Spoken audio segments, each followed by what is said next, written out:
want to know how I made my Edwardian drawers and camisole, then please stick around.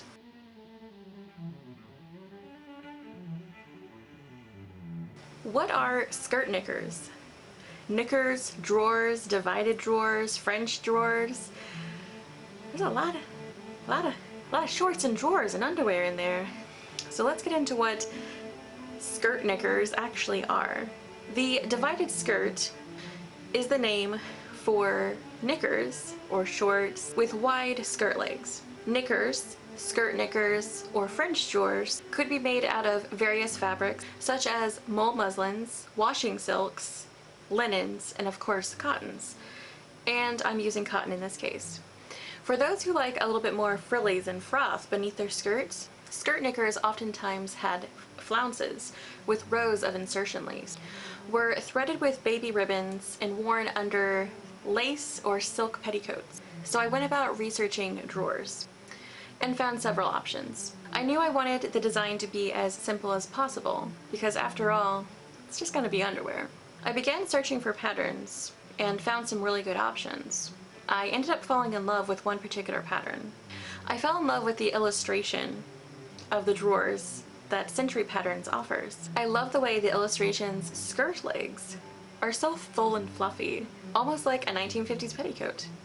But since I don't own that pattern, I decided I wanted to use a pattern that I already had in my stash. So I pulled out Truly Victorian's TV EO2 pattern and started making my drawers. I started with sewing the inseam facing. Inseam is just a polite way of saying crotch. Anyway, I pinned the facing to the drawers, matching notches, repeat for both pant legs. I then sewed the facing with a 1/4 inch seam allowance. Clip into the seam allowance, then iron open the seam. Once the seam has been ironed open, flip the facing to the inside and iron once more. With my fingers, I turned under the raw edge of the facing by a 1/4 inch, ironing and pinning it into place. Off camera, I hand stitched the facing. I pinned and sewed the inner seam of the pant leg.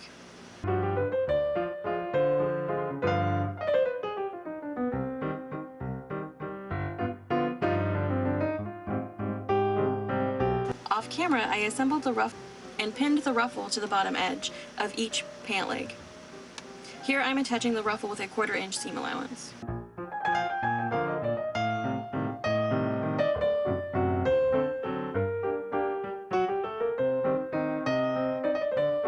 After deciding on a design for the insertion lace, I basted it onto the pant leg of the drawers with a contrasting thread.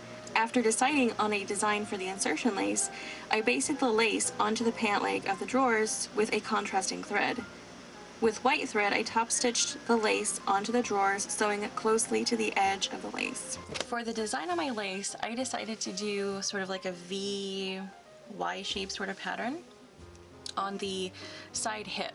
So this would be like squarely down the side of your hip.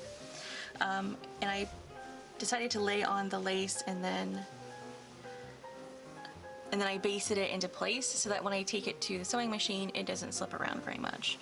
So this is just the design I decided to go with.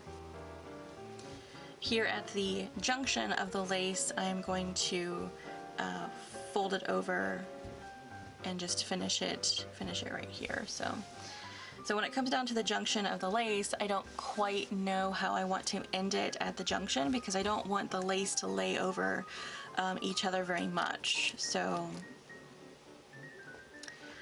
I don't know, we'll see how it goes. I will make that design choice when I get there, and I will let you know how I finish off the junction of the lace. So for now, I am going to work on top stitching this lace to the fabric, and then I will cut the fabric behind the lace and then start felling down the pointed design of the lace. And I realized that by going with this pointed design of the lace, instead of just taking the seam allowances and rolling them back straight, that it's going to require a ton more work to fiddle and fuss with those tiny little angled seam allowances, but I think that it will look so much better in the finished product than if I just took and felled down straight seams on the back side of the lace. So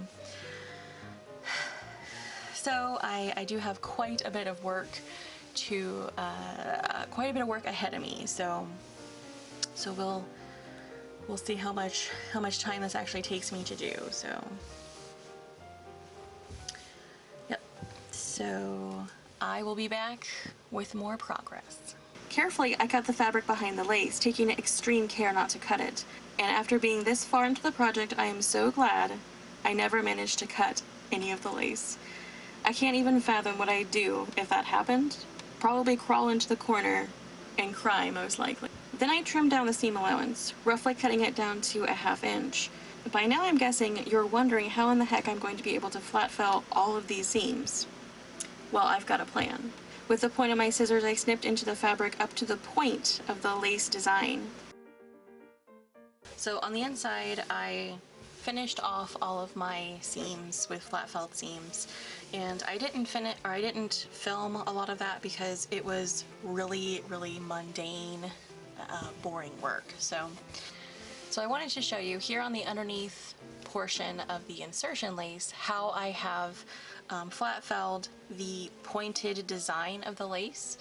Now, I realize that sewing the lace down in this way is 500 times more time consuming than if I were to just cut the fabric behind the lace and then just equally roll it over and flat fell it in a long seam, sort of like a line.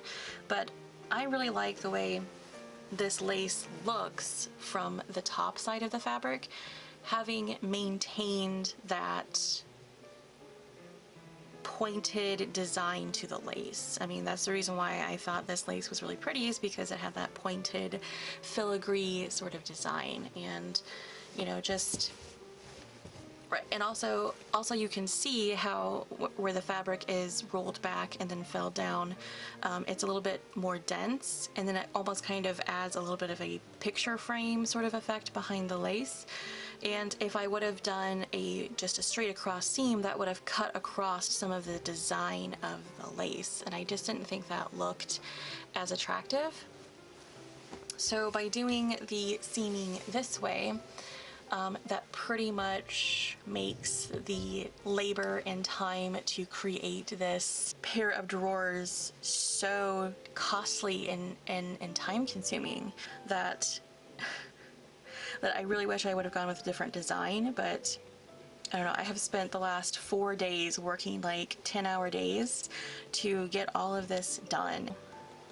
And I still have the other pant leg of the drawers still to do. This is only one pant leg, so it has taken me a long time to do all this seaming, and it doesn't really look like, let me back out here, it doesn't even really look like it's all that much like seaming, but it is so much work because I did make the mistake of trimming down the seam allowance at such a narrow seam allowance, so it really boils down to an 1/8 inch wide seam allowance that I'm flat felling down. I don't know, I just like that it was really narrow and makes it seemingly less noticeable, I guess. You know, a lower impact, I guess.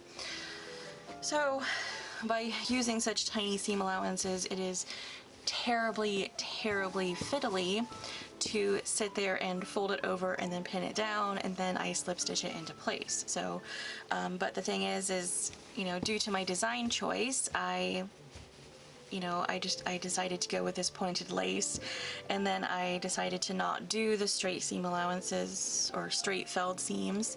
So I mean, it really is my design choice that I have taken the much harder route to make this, I guess. And I suppose that's nobody's fault but my own, of course, but like it's just been so much work and time consuming to fell down all of these seams, and I think they look great, I think they look amazing, but it has just taken so much time. So And that's the reason why I just haven't filmed very much of this process. I will film a little bit, but it was just so time consuming and like really mundane, boring steps. So I will film a little bit of that, but like it's just really boring stuff to watch. So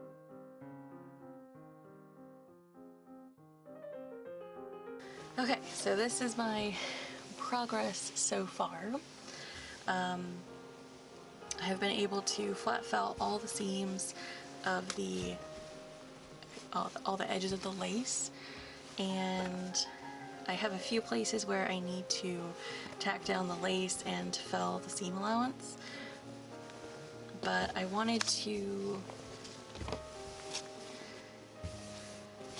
because of the design of my lace,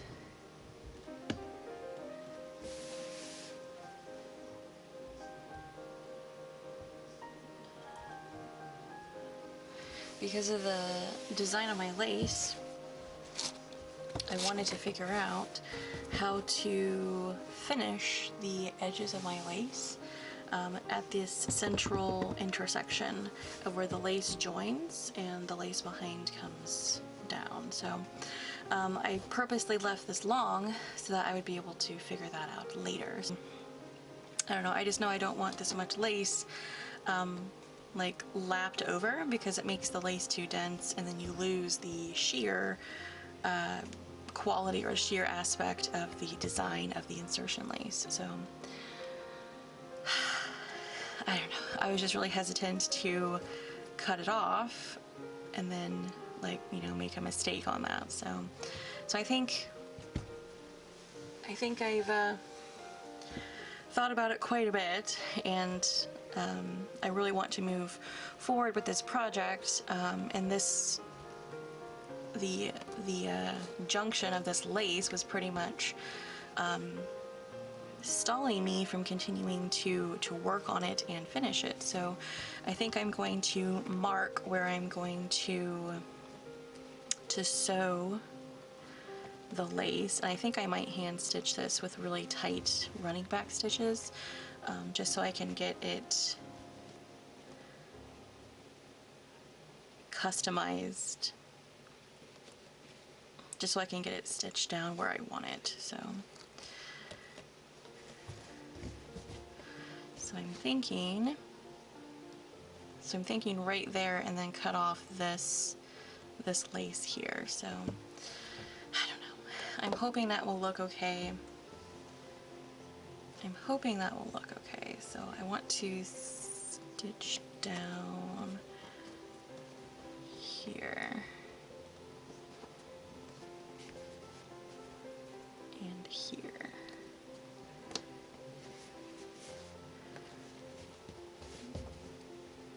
And then across here. Yep, so these pins are really just notes of where I want to hand stitch down the design to where I can trim it off later. So the lace is pretty secure that when I cut it, it doesn't really fray very much, but I might put some fray check on that to get it to not fray anymore, so that the lace doesn't fall apart. But overall, I am actually very happy with this project so far. By eye, I trimmed down the seam allowance, leaving it about a ½ inch wide. I folded the excess lining up to the raw edge with the stitching line, then folded it over once more, tucking in the raw edge. And now for lots and lots more of flat felt seams. Even though I've folded over the seam allowance because of the angled raw edges, I still have to tuck in the corners in an effort to encase all the raw edges to prevent fraying. Needless to say, this is an extremely tedious, fiddly project to work on. I ended up working on this project over the duration of 8 days, working pretty close to 10-hour days every day until I got it finished. Please heed my advice when I suggest to you to go with a more simplistic lace design.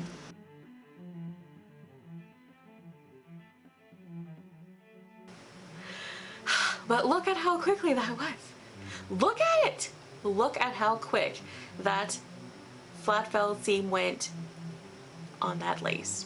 as I was sewing, I realized the felled seam on that part of the lace was undone. So I went ahead and folded over the seam allowance and stitched it down very quickly and stitched it by machine instead of doing it by hand. And you can literally see how quick it was to sew it by machine and how nice it looks. For some reason, I had it in my mind that machine sewing, all of that flat felled seaming was not going to look good. So that's why I did it all by hand. And that's why it took me like over 80 hours to do all that seaming. And look how quickly one seam was quickly finished by doing it with the machine. I should have done it by machine to begin with. Is that authentic? Yeah, sure, sort of. I mean, they had sewing machine like this one back then. Okay, after I got over my fuming, I turned the raw edge of the fabric of the drawers up using a turn and turn 1/4 inch hem for both pant legs.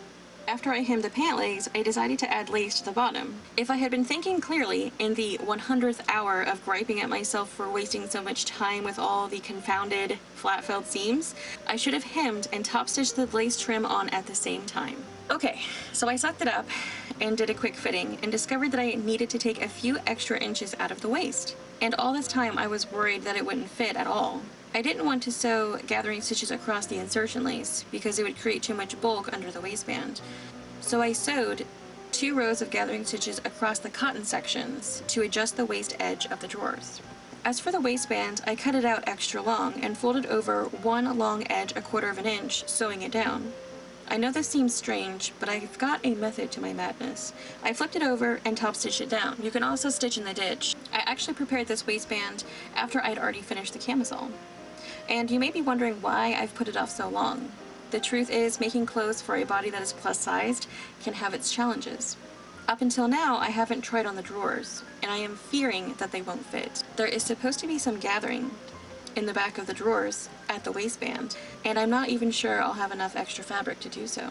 My mind is already reeling with plan B, C, D, or even E, with all the ways I can add width to the drawers without disturbing all the work I've done to the insertion lace. So it isn't like I don't have options on how to fix it, but if possible, I'd like to avoid plan Z at all costs, which would be to completely start over from scratch. And if I had to start completely over from scratch, I'd probably be huddled in the corner, bawling my eyes out.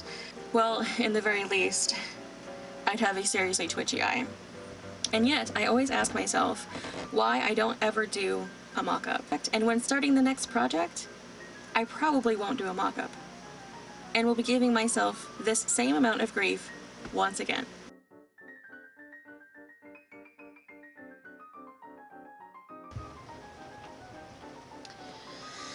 Okay, so I thought I would catch you up on the progress I've made on the top of the combinations. Now, I'm not sure as to whether or not I'm going to combine the combinations at the waist or keep them separate. I'm kind of digging the idea that they're going to be separate. Then I could wear the top as, you know, like a cute like summer top in the summer.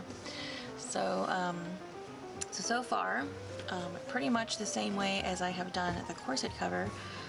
This is the center front of the button closure, and I've already turned it back and prepared it for buttons.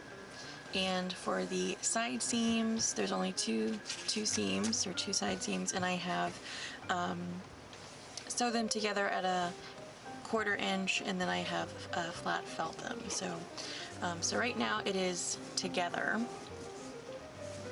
at the side seams, and it is pinned at the front, and there's no back closure, of course. So what I'm going to do next is I'm going to maybe attach some ribbon shoulder straps, which are just going to be temporary, and then I'm going to try it on, and I need to gather down these gathering threads. So I've put in 2 rows of gathering threads at the top and at the waist edge for tightening to fit to my size, and I am going to gather down and tighten these gathering threads to fit me, and then I'm going to actually permanently stay stitch them in place, and then I will work on the lace step next or after that. But I thought I would catch you up on my progress so far, since I really haven't filmed very much of this little top. But yeah, I just have the button plackets folded back and sewn down, and I have done this with machine. I have not hand stitched this, and I machine stitched the felled side seams as well. So I'm trying to cut down some labor on this project since it was very, very expensive on labor. After assembling the basic pattern pieces of the camisole, I mapped out where I wanted the lace and pinned and top stitched it into place. After top stitching on the lace, I then flipped the camisole over to the back and cut open the fabric behind the lace, being extremely careful not to cut any portion of the lace.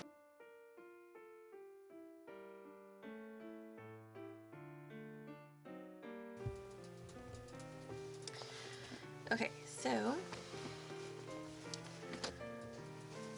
I have gotten all the lace sewn on and felled on the bottom half of the lace, but I was thinking that since this is the top, right, that I didn't really need extra, you know, or just enough fabric to finish the pointed edge, so I just decided to take it off. And here it is, and there's a little bit left on, so you could see what I was talking about. So like all of this was behind here, and I just didn't think it was necessary to keep it on there and then have to work to fell all of it down and then finish the top. So I was just like, well, what if I just took it off and then had it as the lace was the top edge of the top. So I think that's the design I'm going to go with. I don't know that I'm going to put any more lace on it. I think I'm going to go ahead and do the buttonholes and buttons down the front, and then I'm going to attach the shoulder straps, and then I'm going to lace this with a drawstring bow because it kind of gaps a little bit and the lace kind of flops down a little bit, so I may have to do like a button and a little bit of a buttonhole on the connecting part to keep it together, but I think I'm going to go with that. So this is a really simple top, and I think I am very, very pleased with it, and it is very, very cute. So for the bottom of the camisole, I hemmed it with a double rolled hem. I may have to attach some beading lace to tighten it around the waist. And this is a video clip of me frantically searching for enough buttons for the closure of the camisole. I seriously didn't think I'd find enough in this mismatch box of vintage buttons, but I succeeded. But in hindsight, I think I'll buy some more that actually match, perhaps some pretty natural shell or pearl ones. After testing my first buttonhole on a scrap of fabric, I mapped out where I wanted the rest of the buttons to be. I decided I wanted the buttonholes to be 1 button width apart, resulting in 6 buttonholes in total, spanning the length of the button placket. Because the button placket is so narrow, I embroidered the buttonholes vertically. I did a final fitting of the camisole and thought it needed a drawstring at the waist. After adjusting the front gathers, I attached the leftover beading lace from my teal Edwardian corset project and stitched it on. Later, I will run a colored ribbon through the lace to make the waist even more adjustable. For the side of the camisole that has the buttons, I simply removed the last button, stitched the remainder of the lace down, and reattached the button back into place. I used an upholstery needle with a large eye to weave the ribbon through the design of the lace, then tied the loose ends into a bow. I also wove decorative ribbon into the insertion lace on the drawers for a fun pop of color.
keep your eyes peeled for my next Edwardian project, a bustle pad.